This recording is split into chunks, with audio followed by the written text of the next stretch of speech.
Meaning, like most other things, seems to have substantial levels, layering, and it's it's quite vast when you really look at it. And from our point of view as humans, um, the first thing that we're dealing with, we're born into a world um, that we are very much a symptom of the system of balances that is outside Earth and within Earth and all about Earth is present in us too. And the first level, so far as I can tell, is just raw, objective reality as it is. And as that hits our senses, it ends up looking somewhat like this dome around us. As far as our eyes can see, and as much as the wind can be felt on our skin, as things pass, our senses seem to bring them through this translation. And through that, they become sort of tuned. It's almost like a person is this place where raw quanta is sort of tuned up and brought together, and it becomes this cohesive thing. And by the time it gets to us, there is already meaning. Water means hydration on the most simple level. And strangely, there's this huge range of trees and plants, greenery, foliage, much of which looks pretty similar, much of which looks very different from tree to tree, plant to plant, but it's remarkable. You can have this one type of tree that pulls nutrients from the ground and from the sun to completely, seemingly opposing elements from below and from on high. And it releases oxygen as well. But somewhere along the way, this fruit, this series of spots on the tree, this fruit grows where a person can just walk up and pluck it and eat it, um, and derive sustenance, which is just amazing if you think about it. And then there's not only one, there are hundreds, thousands of different types of these trees and plants, where as a symptom of their existence, there's fruit. And suddenly that tree means a hell of a lot more for that reason. It means something different than a pine tree if it's an apple tree. An apple tree means apples, and apples means food. But not only that, there is this fruit that can just drop to the ground and the apple can just decay and there are the seeds there. And it just falls right into the ground and those seeds can become more trees. But a human being can come along, eat the apple, get to the seeds, and properly arrange a field full of trees. And this maybe mile by mile space means tree farm. It's not a forest, not in the typical way. There are rows, it's properly arranged, it's managed, well taken care of, grown and harvested year after year. Apples. And that's what I mean when I say this system of balances. There are innumerable things like that. And for the longest time, we didn't know that trees were synonymous with oxygen. We had no idea that the CO2 that we breathed out was also food for those trees. But suddenly when you know that, just like that, trees mean more, and we mean more to trees. Suddenly, there's this relationship. And wherever there is a human, there is meaning. Human beings manufacture meaning. We are like meaning production facilities. We can't help it. And through life, we also can't help but look for the more profound meaning, because as we build and accrue and understand meaning, it gets tucked away and hardly ever considered or thought of again. Once we consume it and digest it and understand it and comprehend it, it is no longer a source of revelation unless there is some meaning that we've taken on in the past that suddenly has relevance to what's happening now, and those two things become connected for some greater meaning. It's almost like the present is hyperlinked to the past in a way. It's almost like if the present were a spinning ball, there are all these tethers that are constantly in the past, but they're not always lit up. It's like as things happen and occur, those tethers light up, and there's a relevance there, and it enhances the meaning for both of those things, for what's happening now and what happened then. And one of the most interesting things is how, as events unfold in the present, the meaning of the past changes, as I've said. Right here before your eyes, what has happened before will change based off of what is happening now. So, the past isn't this monolithic block that never changes. It is completely alive. And we can't always know what is going to change the meaning of the past. All of those relationships that you had that didn't work out, that eventually give way to this proper marriage, those relationships that didn't work out mean something different if you end up in this happy marriage, let's say. But if you don't, those relationships mean something else.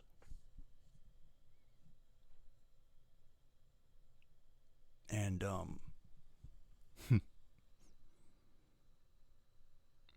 it's interesting too how meaning on its most simple level is utilitarian. There's utility in things. And I can't help but sometimes compare it to a game or a video game, where you just start out and you have nothing and you know nothing. But you slowly start to go into the world more and more and more. And in the beginning, the fact of copper ore doesn't mean anything. You'll look at it, maybe you'll see it, and you won't think twice about it. The fact of iron ore is meaningless. But eventually those things mean wires and steel. And once your civilization is to a point to where copper ore means wires, then there's a lot more that you can imply about that civilization because of that fact. Because wires mean electricity. And electricity means a certain number of things have come to pass. But once that is common knowledge, it's, like I said, it's part of the body of the civilization, and it's not useful for revelation until something else happens that reignites that meaning and changes it. And something like a simple price of an item at the store is a numerical representation of the meaning of that item. Within that price is stored huge numbers of variables that leads to a situation where you're looking at that price and you're looking at that item and you're considering whether or not it's worth it. And it's hugely efficient, because if it's too expensive, you won't buy it. It's not worth it. But prices have to go up with income. It has to. Otherwise, there's too much of an imbalance and things have to rebalance. And you can plan for that. But in a well-ordered, well-working economy, a well-working civilization that has an economy that's more like an organism, these things are adjusting constantly. And for us, other people mean drastically different things. For us, most people actually don't mean much, to be honest. And that might sound a certain way, but it's true. It's not necessarily a dark or a negative thing to say that. Because on the other hand, there are other people who mean everything. And we kind of end up finding that people are the most important thing.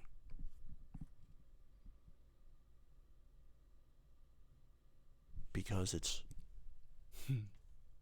interesting how entering into the world of people means entering into the world of words, which means entering into a place where a human being can either expand the meaning or reduce it, completely depending on the person, depending on who they're talking to or what they're talking about. And it can be something that is temporarily reduced by words and later expanded about the same thing, depending on what happens in between. Because in reality, in the world, all the time, meaning is scattered in fragments. It's incomplete. It's not full. And we find these fragments in their incomplete form. And over time, something approximating completion can come to be. And I'll always say that one of the most important things is having a very good command of your core language. Because that ability of our organism to translate and then speak about it it's everything. It's our primary speciality. It is the ultimate reflection of our intelligence. It's the ability to translate what you see and hear and taste and feel into language and get it into somebody else so that they can let it sort of bounce around and bring something back. And what is or isn't beautiful about the world, about what you see and taste and hear, is enhanced by words. I mean, something that isn't even maybe objectively that beautiful, that somebody finds utterly astounding, can say something about it that makes you completely see the utter beauty that they're talking about. And we love compliments, you know. Of course we do. But not from everyone. Not all compliments are created equal. It depends on who they're coming from and what that person is even feeling as they say it, because sometimes compliments are said to get to a specific aim that is beyond just the raw appreciation that they're meant to suggest. I mean, it's one thing to say that somebody's beautiful, that's fantastic, but to really notice something the way that beauty is and to really have something to say about it, it's just different, because it always involves something true on one hand, and at the same time it involves expanding that true thing, and it becomes pretty powerful. And it's strange to our situation here on Earth, because the existence of many things means more than one thing. It's on one level to recognize the existence of other creatures and fruits and all these things, but they're also food. And a huge range of food. And what we do with food is sort of a little thread or a stream of what we kind of tend to do with all things.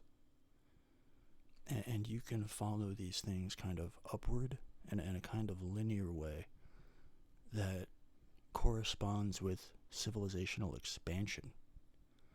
Because foods and their sources and their mixes and their presentation continues to grow and grow and grow and change, just like the intermingling of different fabrics and different materials, different resources becoming ever more complex. Exactly like the language used to describe them, and the language has to expand with it, because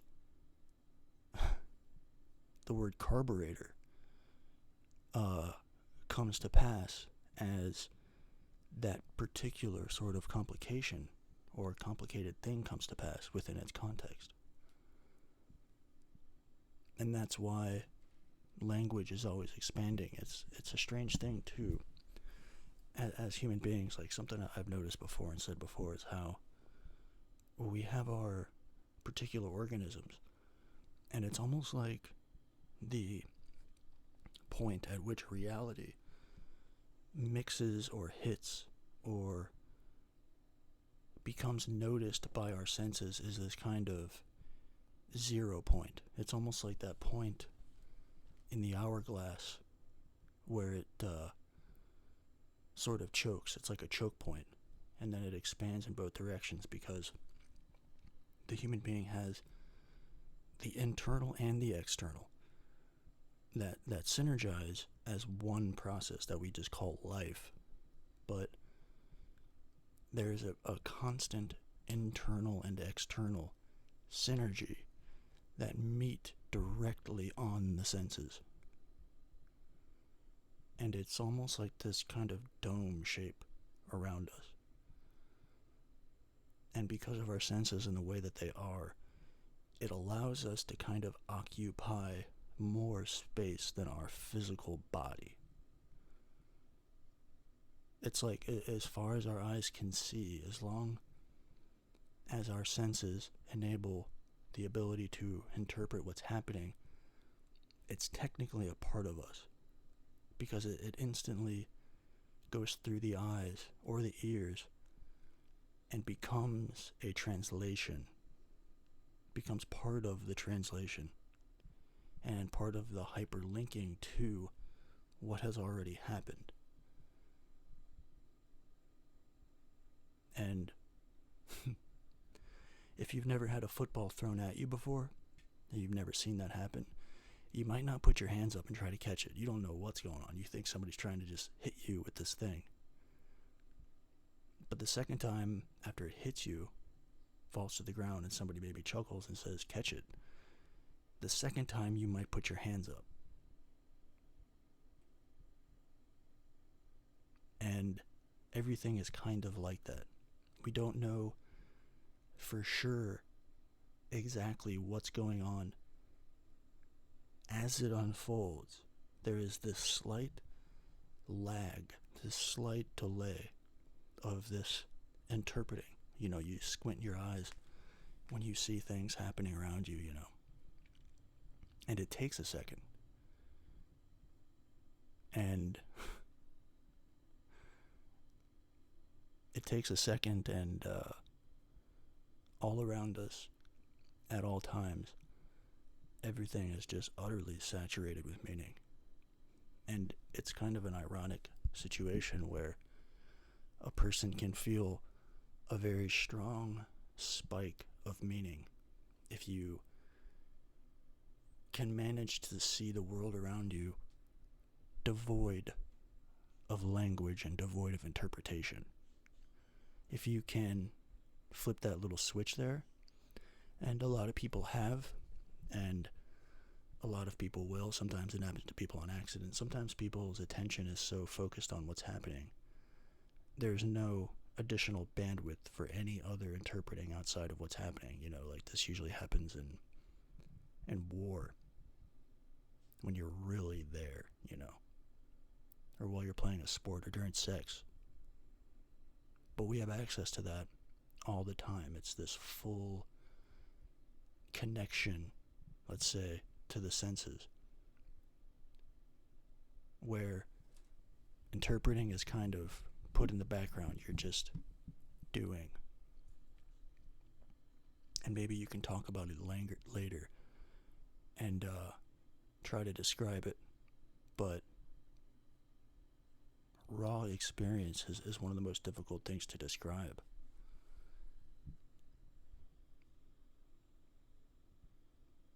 And it's like I said,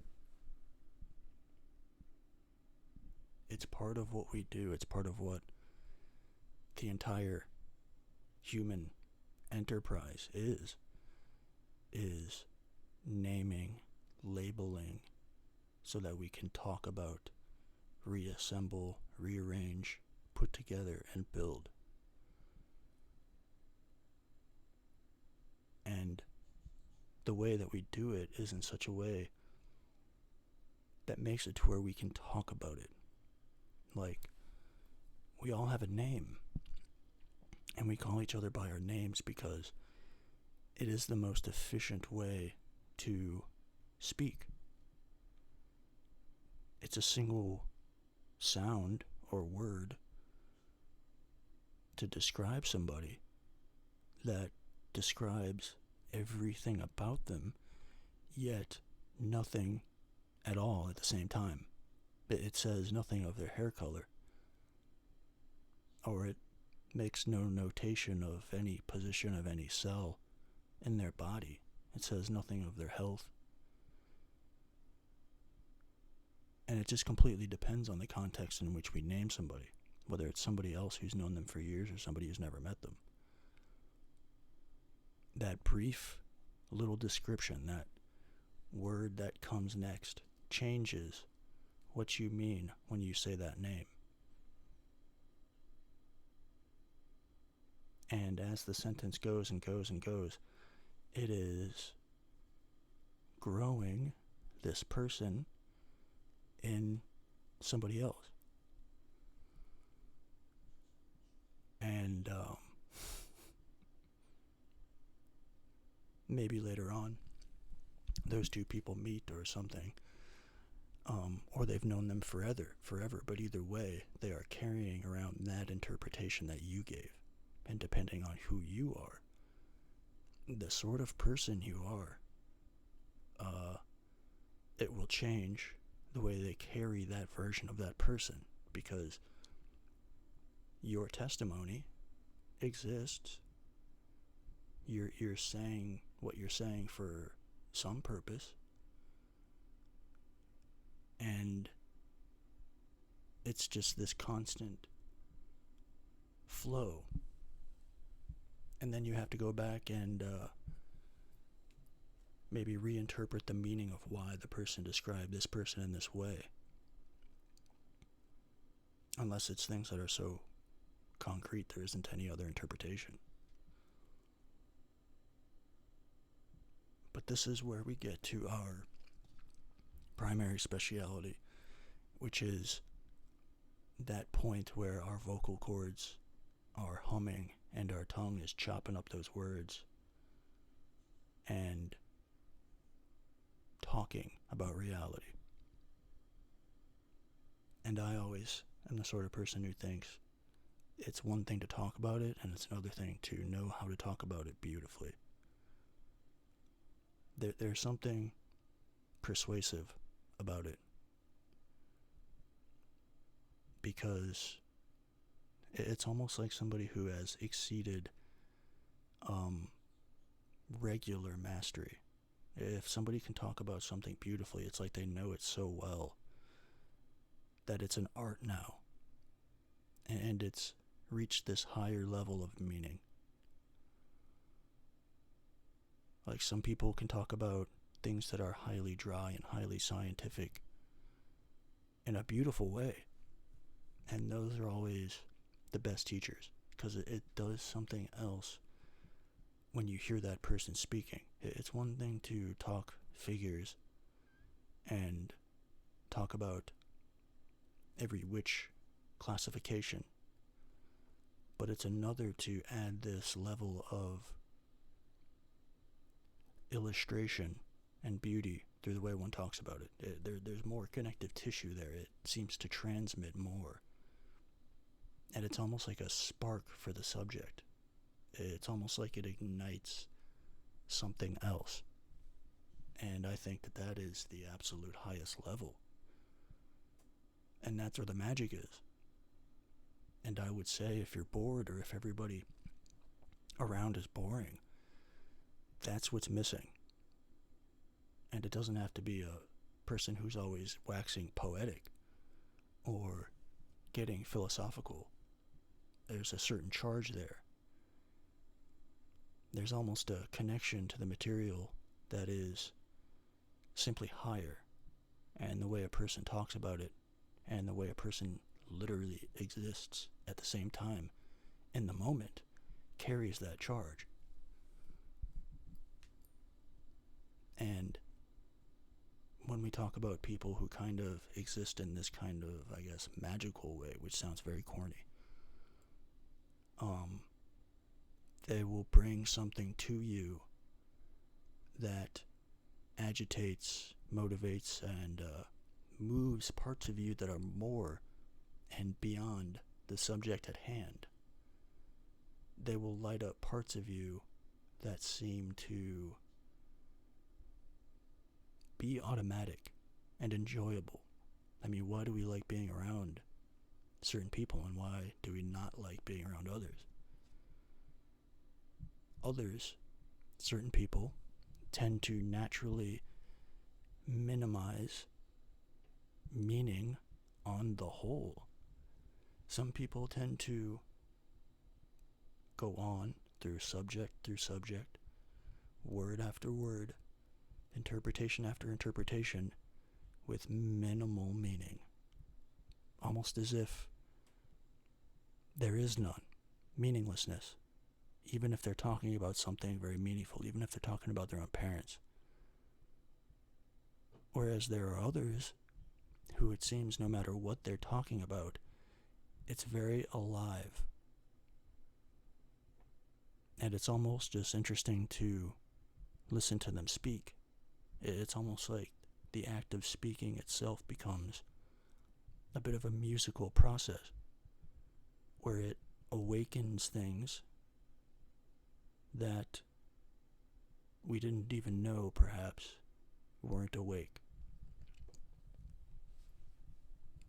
And it's not unlike a light. And it's just interesting with our raw senses, as I'm always saying. Just look around, you know? Really. If you want a massive spike in meaning, just even where you're at, or go outside and just feel the raw capture of what's happening through your senses. And as far as your eyes can see, that is your domain. That is your area of responsibility. You're responsible for all that happens within the range of your own senses. And everything that happens in that area is part of you.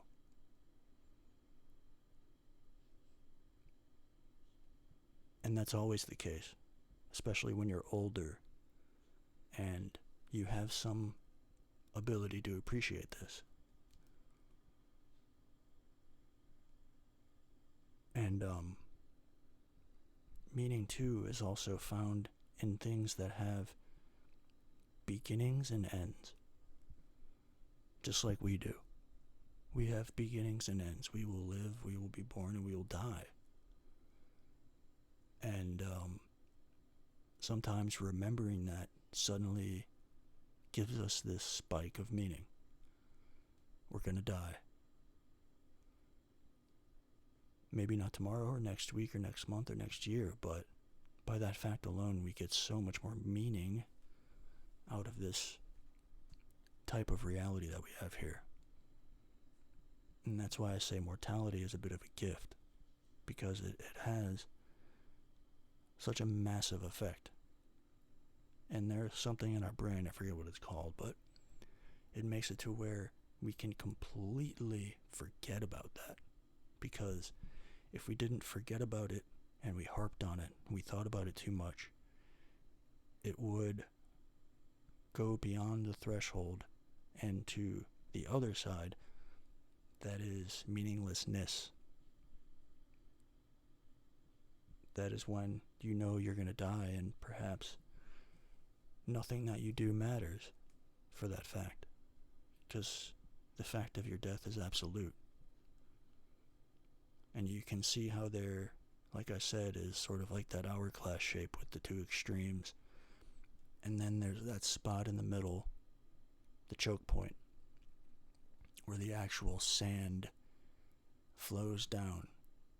It rests on the bottom, and it rests up top, but it actually flows through the choke point. That is where the senses meet the world. And when a tree falls in the woods, it does always disturb the air. The falling of the tree will always disturb the air and shake it. But there needs to be ears, whether it's human ears, animal ears, some kind of ears around to turn that into what we call sound. So it is both. It does disturb the air, but it actually becomes discernible sound in the way that we know it, with ears present. If you're out of the range of the tree, if it's beyond what your ears can hear, if you're miles away, you won't hear it because the disturbed air would have dissipated long before it got to your ear. But it still disturbed the air. So you have to be close enough. And if you're not, so far as you're concerned, it's a non-event. But you can walk into the woods and see that fallen tree and infer that there was a sound here. There's a kind of beginning and an end. And in a situation with a cup, if you're in the process of filling it up and you stop it halfway, then it's half full. If the cup was full and you drank some out of it and it got to about halfway, then it's half empty. Whether or not it's half full or half empty depends completely on the context, what happened before. The present is always changing what the past means, all the time, and those are simple, timeless examples where the context is usually left out. It's usually posed as a simple question: is the cup half empty or half full? And you interpret it as a question that means whether you're the sort of person who's optimistic or pessimistic, but that's kind of a more simple version.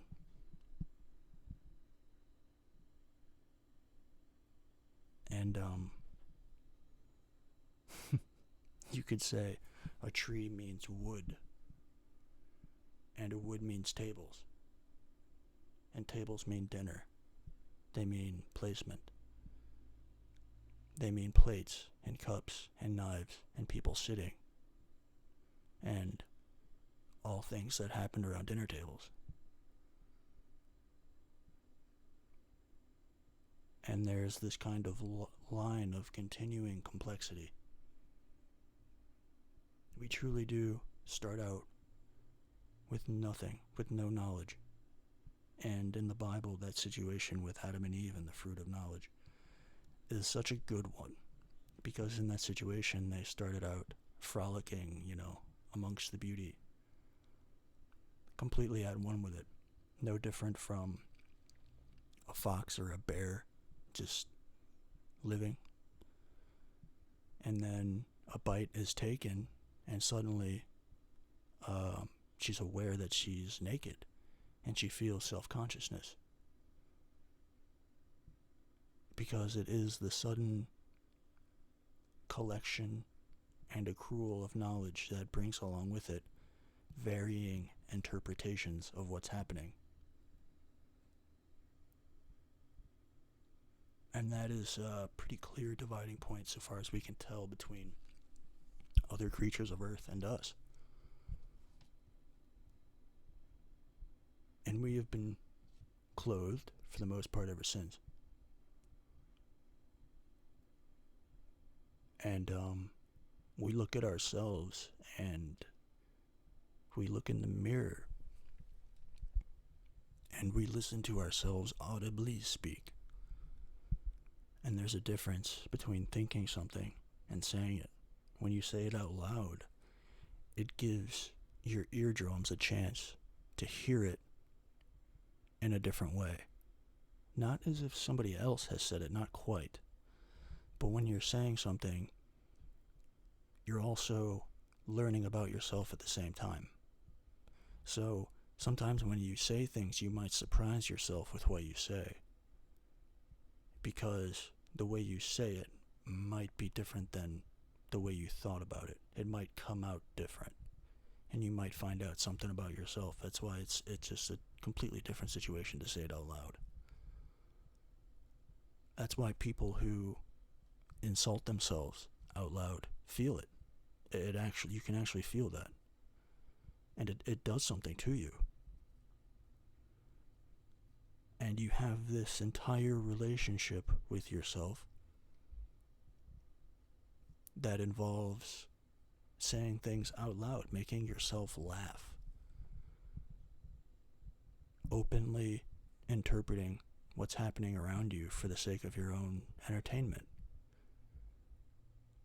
to keep joviality alive, to just have solace yet companionship, strangely, at the same time. But there's a difference.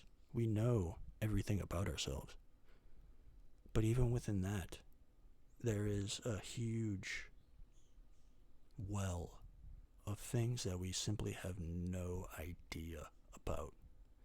Just like in the world, just like reality at large. Just like we know there's a forest, but we have no idea what's actually in it.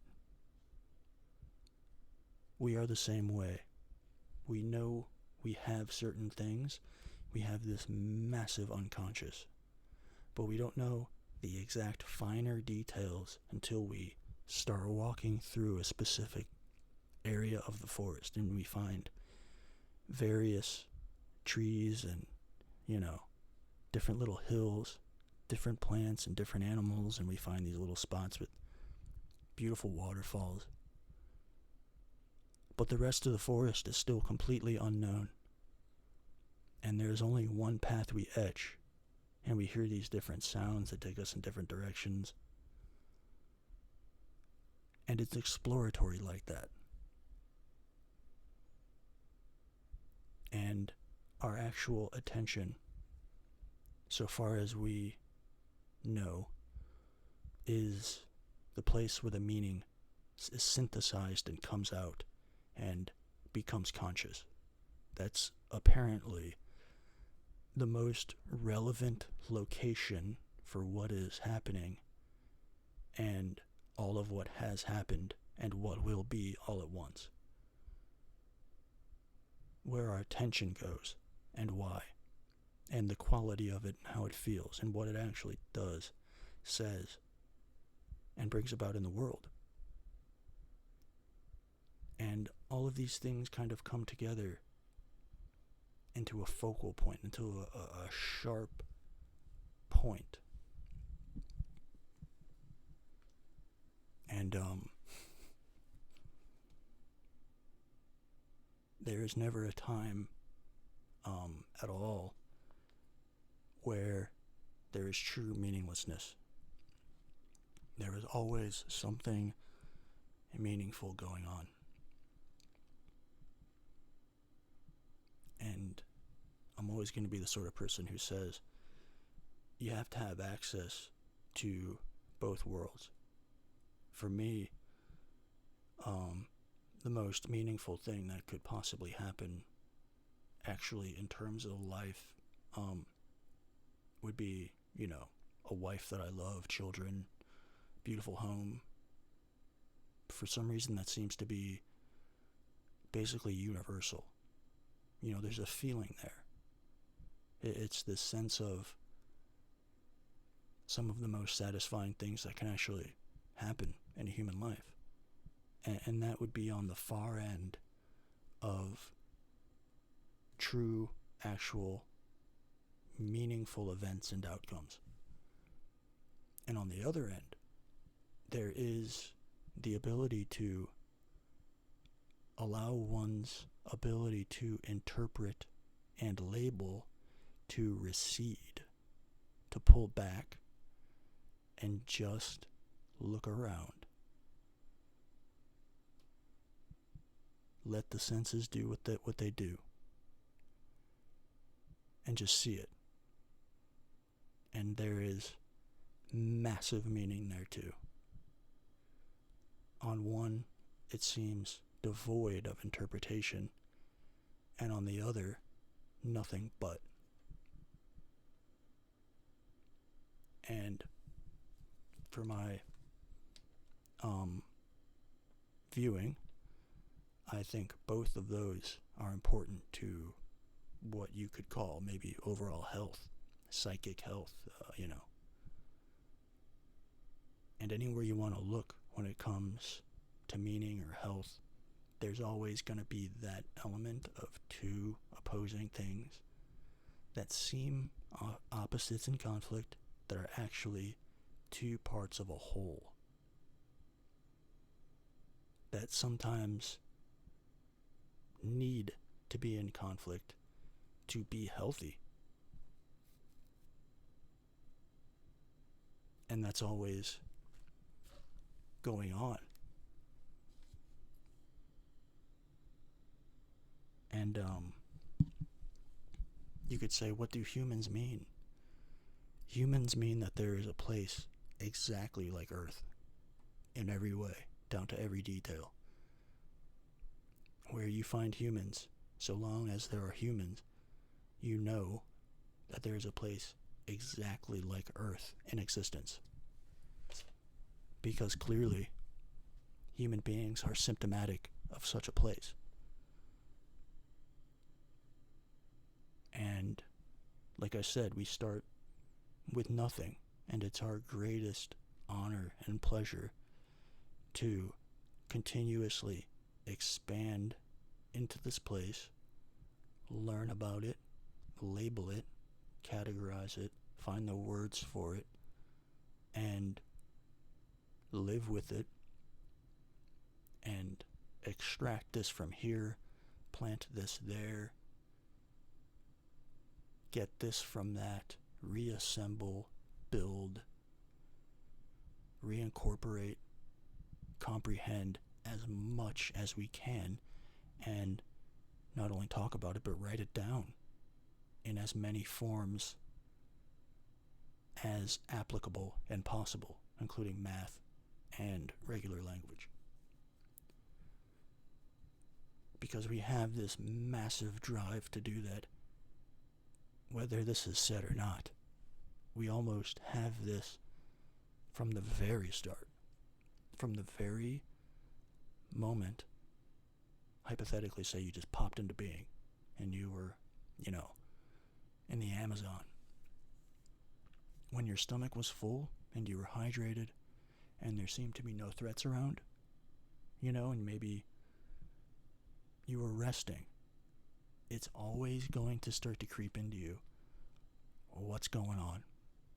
Once there is room for extra bandwidth, when one's bandwidth is not completely dominated by taking care of the things that we need to do to stay alive, more and more bandwidth starts to move into other areas, and we start to kind of poke around, and we find things out by accident, but they're already there. It's almost, sometimes it's as if design and meaning are impossible to escape. And I don't mean I'm not the sort of person, when I talk about God and religion and Jesus, I mean it in the least dogmatic way possible. For me, that story starts with me and in my life. I appreciate the works of others in the past, and I use them, and I read them, and I digest them, and I incorporate them as well. But my own personal process and life that's going to be used to find out what's going on is my own. And I can't and don't want to use previous interpretations as my own.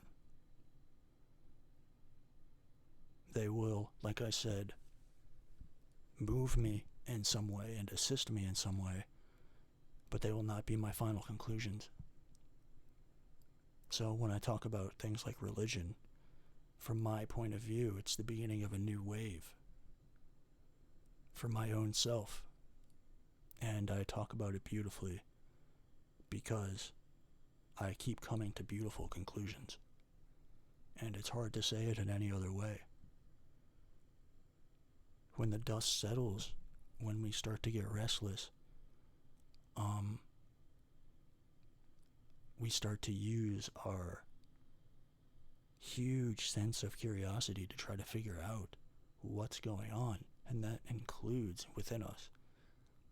Because that situation I was describing earlier, we still didn't know about the kidneys, the heart, the lungs. We didn't know about our bones, our blood vessels. We didn't know what our brain was all about. We knew just as little about what was going on inside as we did outside. And it's two through lines of finding out what's happening with us and the world at the same time, but they are both part of one overall overarching process. The discovery of within and without are two seemingly opposing opposite things that are one overall process. And as we make progress in one area, we make progress in another, because finding things out about the external world shows us something about the internal, and vice versa. Even if it doesn't seem like it. And, it took watching a bird flying in the air to know that such a thing was possible. And who knows what we saw to give us the idea that you could fire an arrow from a bow and arrow. And imagine a stick, trying to figure things out with a stick, and then one day you come across this oddly shaped little stone that's, kind of a triangle. And you're like, how do I maybe get this on there? Because maybe you take the stone and you're just using it without the stick at first, and you're like, this would be cool if I could merge these somehow. Then you find some kind of twine or some kind of, vine in the woods and tie it on there. And with these tiny little things, with these tiny little changes, little rearrangements, it clicks within us that this can be done. This can be rearranged. It is a situation totally susceptible to being rearranged. And as a person finds that out, something in them also is unlocked at the same exact time. So it means something on both ends, inside and outside. So finding out what humanity is capable of is a ongoing, never-ending process. And as we find out more and more about the outside, we will find out more and more about the inside. And it's quite beautiful.